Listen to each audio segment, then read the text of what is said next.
Most difficult syllables is the syllables of the voice of God. And God, his voice will be scarce until you come to a point where you don't trivialize it. Spirits will only speak to you when they are sure you will obey. You will come to a point where you will say, we will not move unless you go with us. You will not take any decision unless he speaks.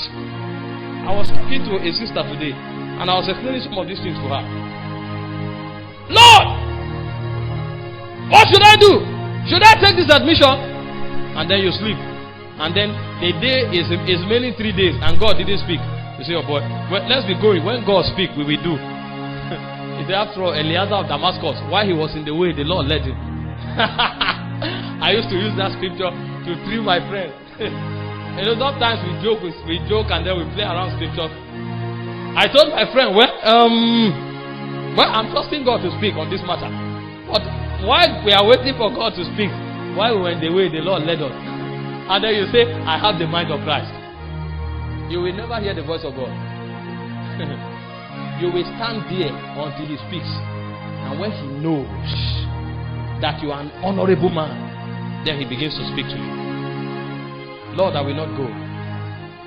You will stay there, even if it looks as if you don't take the next step, things will be wrong, but you will not move. You are making a statement that the voice of God is your absolute authority. At that point, heaven will be jealous. Kenneth Hagin said it's better to be late than to move too quick and mess up the whole thing. I will not move unless God speaks. Many of us have drifted to our senses. We use our senses and we keep navigating until we come to a junction. You know, when you are in a junction, your senses can't work anymore. It's either left or right. You know, the world is a very big puzzle. You can go like this, you are still moving. But when you come to, Lord, who do I marry? That one, it's hard. You can't use your senses anymore. Then you now see them walking up and down. This prophet come, the kind of prophet. Then you see people line up from here. You see line that people wait for 4 hours to see one prophet, hoping that he will tell them something. And then when they come, the prophet will advise them and say, sow your seed, sow your seed. Don't move until God speaks. It is the secret of great men.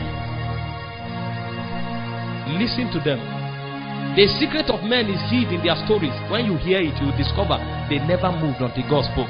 You will hear they say, God told me. God told me. God told me. We are a generation of quick people, so they function by assumption. It's not superior argument that win in spiritual matters.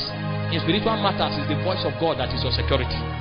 And if you have not yet developed the art of waiting on God, his voice will be scarce. Most of us here have not heard the voice of God for a long time. From whence we got our admission, the course we are reading, we are graduating now, it's just assumption because we are on a fast lane. Nobody can wait anymore.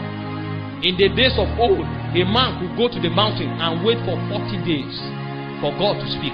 And if God doesn't speak, he won't come down. What's the point coming down? If you come down, you will live by your senses and it will take you nowhere. They waited on God. That's the life of Moses. You see, most times, if I want to explore a doctrine, I just look at the life of somebody. Because their lives are revelatory pathways into mysteries in the spiritual.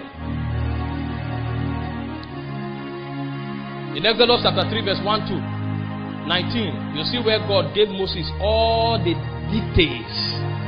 And even when Moses entered Egypt, he still depended on the voice of God to survive. What if he didn't wait in Horeb to hear God? When he encountered Pharaoh, Pharaoh rejected him. What would he have done? Then he will now come and start assuming, what do I tell Pharaoh in the morning? What do I tell Pharaoh in the evening? They would have cut his head and put on a charter. But when Pharaoh speaks, he will go back to God. It's not like Moses was daft. He didn't know what to say. There were many answers that came to mind.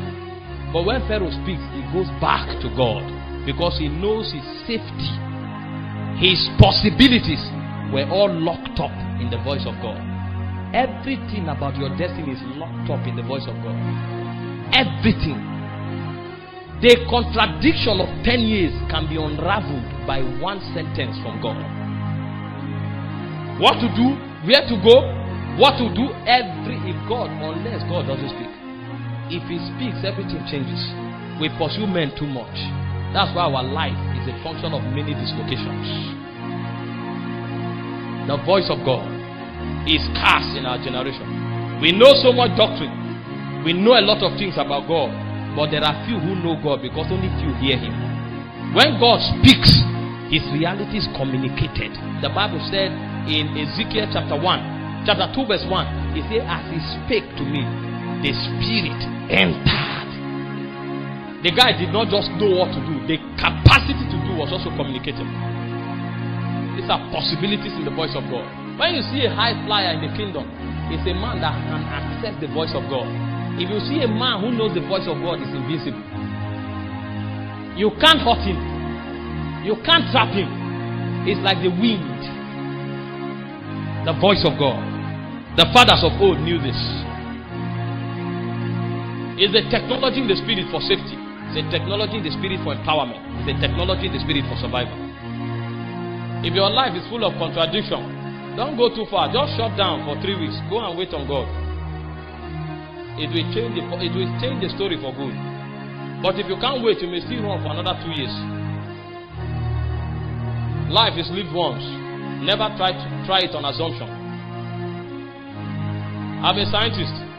We do a lot of things. We run a lot of things on experiments. You can only afford an experiment when there is a room for second chance.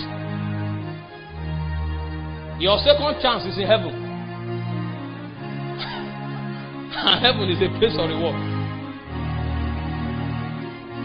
You can't afford an experiment with your life. The only safety is in the voice of God.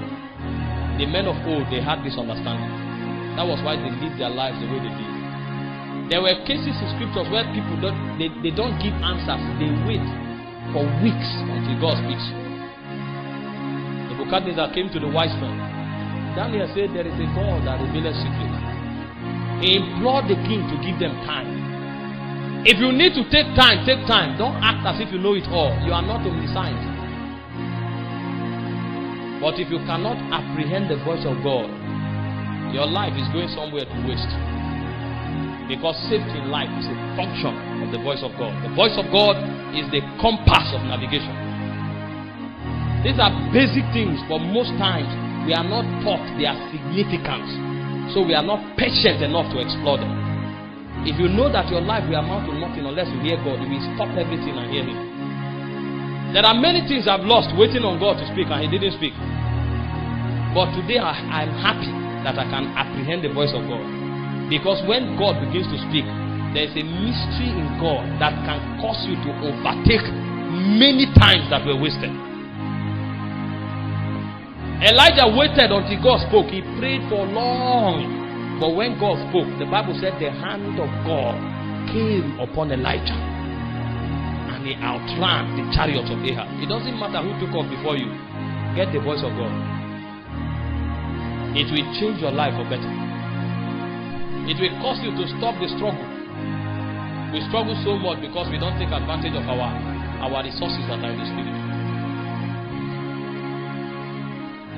The last thing I want to share with us is what I call responding to summons. You see, when God teaches you the technology of burdens